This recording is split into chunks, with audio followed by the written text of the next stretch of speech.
The schoolyard was supposed to be a safe place. For most children, it was filled with laughter, jump ropes, and carefree games. But for 8-year-old Lily Thompson, recess often meant something darker. She was a quiet farm girl with straw-colored hair and calloused little hands from helping her mother with chores before sunrise. She didn't wear the newest shoes or carry the prettiest backpack. Instead, her clothes often smelled faintly of hay, her boots were hand-me-downs, and her hair was tied back with whatever ribbon her mother could spare. That day, under the bright spring sun, Lily was cornered by 3 older kids. They sneered at her, mocking the way she spoke, her simple clothes, and the fact that she lived out in the sticks. At first, Lily tried to ignore them, clutching her math book tightly to her chest. But their cruelty escalated. One shoved her shoulder, another yanked her ribbon from her hair, and finally, the biggest boy raised his hand and shoved her so hard that her small head cracked against the metal side of the jungle gym. She fell to the ground, dazed, tears filling her eyes as blood trickled from her scalp. The other kids froze for a moment, realizing what they'd done. But instead of helping, they ran off, laughing nervously, leaving her lying in the dirt. Lily's mother, Sarah Thompson, was at home in the fields when the phone rang.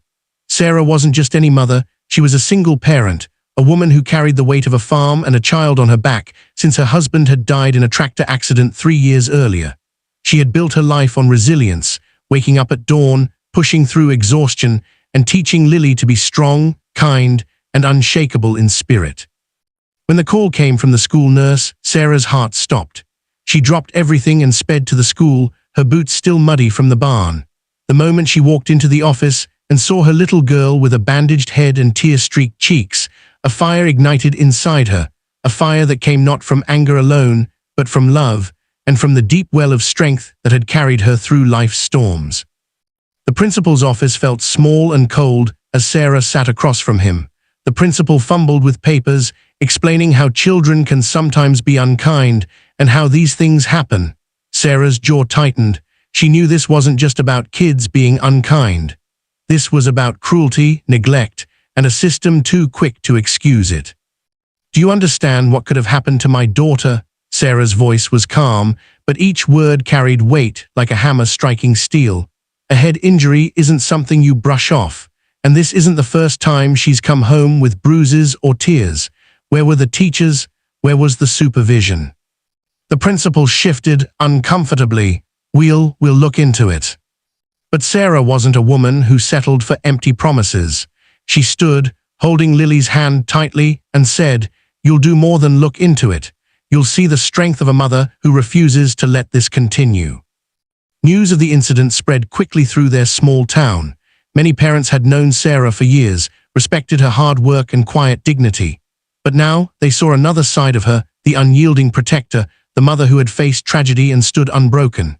She called a community meeting, gathering other parents, teachers, and even the local sheriff in the old church hall. With Lily by her side, Sarah stood before them and told the truth.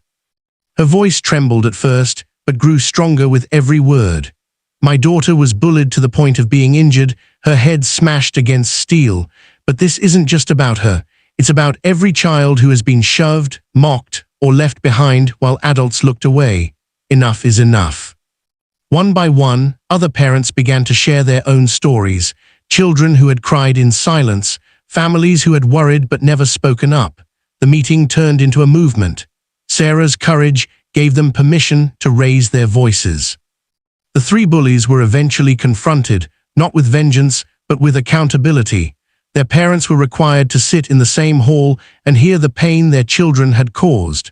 Sarah insisted on compassion alongside justice. "They need to learn," she said, "not just be punished. If they don't understand the weight of what they've done, it will never change." The school instituted stricter supervision, anti-bullying workshops, and counseling programs. Teachers began paying closer attention.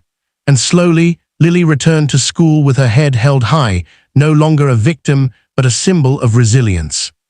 One afternoon, months later, Lily and Sarah walked past the same jungle gym where it all began. Lily looked up at her mother and asked, "Mom, why didn't you just make them pay back the same way? Why weren't you mean to them?" Sarah knelt, brushing her daughter's hair back gently. Because strength, real strength, isn't about hurting back. It's about standing tall, protecting what's right, and making sure it doesn't happen again to you or anyone else. The bullies learned that day who Lily's mother truly was, not just a farm woman, not just a widow, but a force of nature. A mother whose love was fiercer than fear. A woman who transformed pain into purpose, turning a single moment of cruelty into a wave of change for an entire community.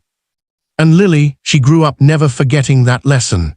She would later tell others, "My mom didn't just save me that day, she showed me how to live with courage." In a world where cruelty can break the innocent, the love and strength of one mother can rebuild hope and light a fire that changes everything.